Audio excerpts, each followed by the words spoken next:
Whether you're hitting the trail, testing your limits, or just learning something new, every day should be an adventure, and that's what this episode of the Grow Wire Show is all about. This is the story of Toad&Co, a sustainable clothing company that's helping better people and the world. I can't wait to take you on this adventure. I'll see you at the end of the trail.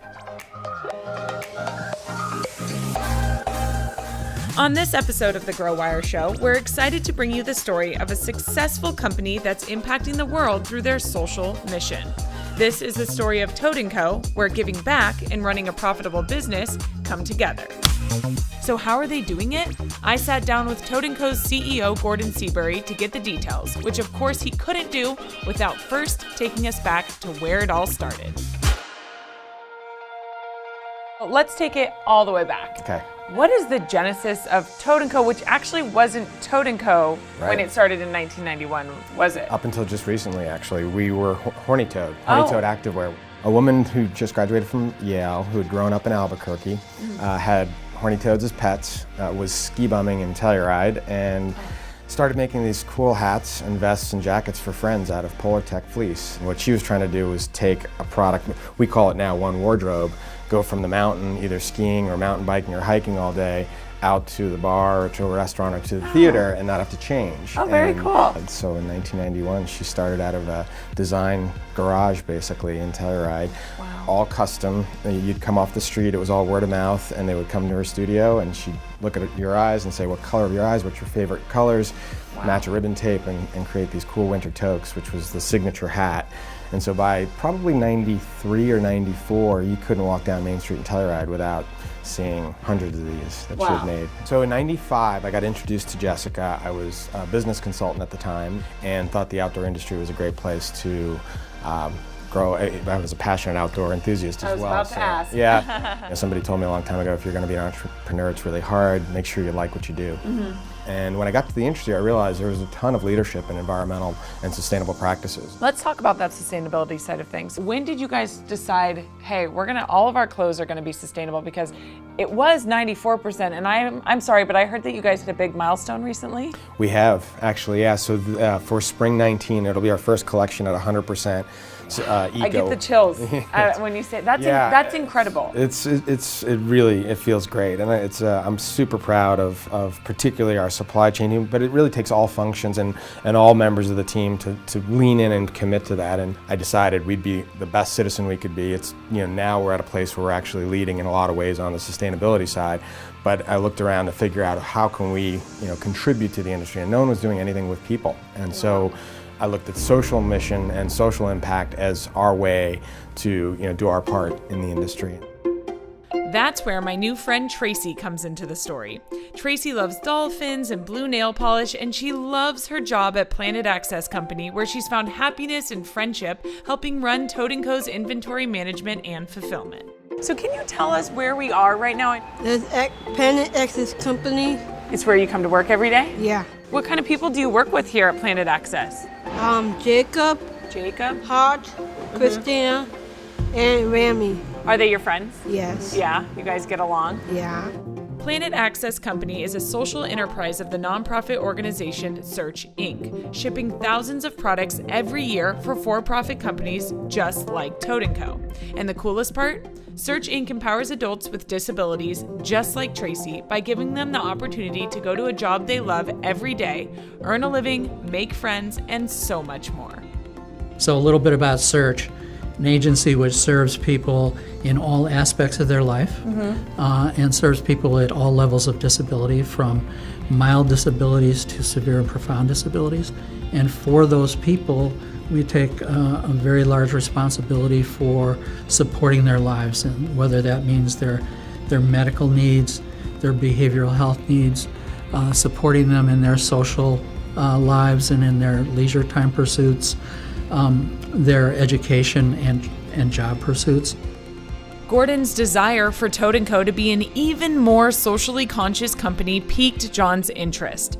What if Search Inc. could handle fulfillment, packaging, and warehouse services by hiring people just like Tracy, helping to close the unemployment gap for adults with intellectual and developmental disabilities while at the same time fulfilling a necessary service for Toad&Co? What I sensed in Gordon and what came to be true is that he was really committed to the idea of being a good social responsibility partner. So it was more of a process of finding the right idea. At the time, we were 4 people in a little office with a warehouse in the back, basically a kind of a makeshift warehouse. And every Friday afternoon, our happy hour would be shutting the office and going in the back and picking and packing all of the orders for next week. Yeah. So John said, why don't we take over your warehouse?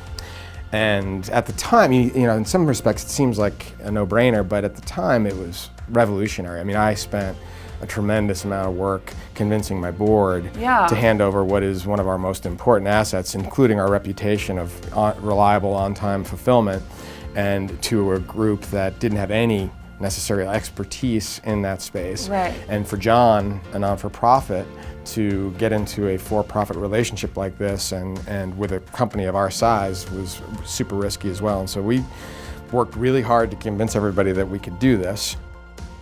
We moved right into the pick and pack and fulfillment project and moved from what I would call a pilot in that area to Search actually taking on warehouse space. As Toad has grown, we've grown. Wow. Our original space was 5,000 square feet. We're in 65,000 square feet today. It's been a long-term and very successful project. Yeah, how is that for you? Like, did you ever think you'd get to this where you were employing people here and moving from a 5,000 square foot space to 65? Did you ever think it would get here? Yes. You did? I think it depended so much on my belief that Gordon was the type of person committed to working with people with disabilities over the long term. I couldn't envision this exactly, right. But I did envision a long, successful relationship with them that would have a lot of benefits downstream for the people that we serve. So yeah, it's pretty incredible to watch it out there. Yeah. So why are you here? What do you do here every day? I do bagging and process return. Bagging and process returns. Do you work a lot with Toad&Co? Yes. Yeah, do you like Toad&Co? Yes. Tell me what you do here typically when you're working. What kind of stuff? Like clothes-wise? Yeah. Those I take out of the bags and put on each cart, Okay. and I can start folding and putting in smaller bags. Okay. And you put jackets and sweaters in here? Yes. Are jackets really hard to fold? Yeah. The hardest? Not really. Not really? What's the hardest to fold? Nothing. Nothing? Because you're so good at it, huh? Uh-huh. Yeah. Are you proud of yourself? Yes. Yeah? All the time. Oh my, well, you should be. You're the best. Tracy runs this warehouse, right? Yeah. Yeah? That's awesome.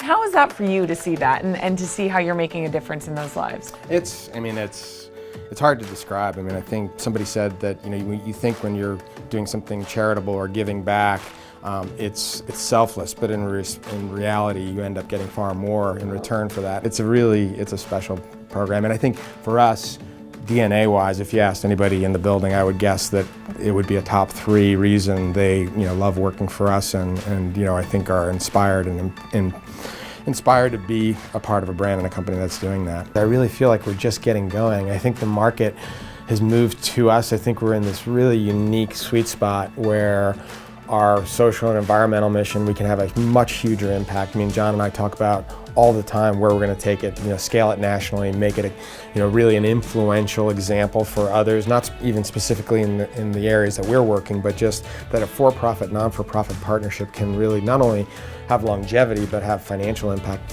for the non-for-profit as well. Wow. And all of that stemmed from a pitch saying, what if we did this in your warehouse? Mm-hmm. I think as an entrepreneur, you realize pretty quickly that, I was just saying this the other day to somebody, you just trust your instinct and trust what you see, because most ideas that are new and fresh, no one else has done, therefore it's a bad idea. It's scary. It's scary. It's, the unknown. It's not been done. So, and really, there's no data to prove that it can be done. Right. There's nothing to point to. And so I think to that end, trust your instinct.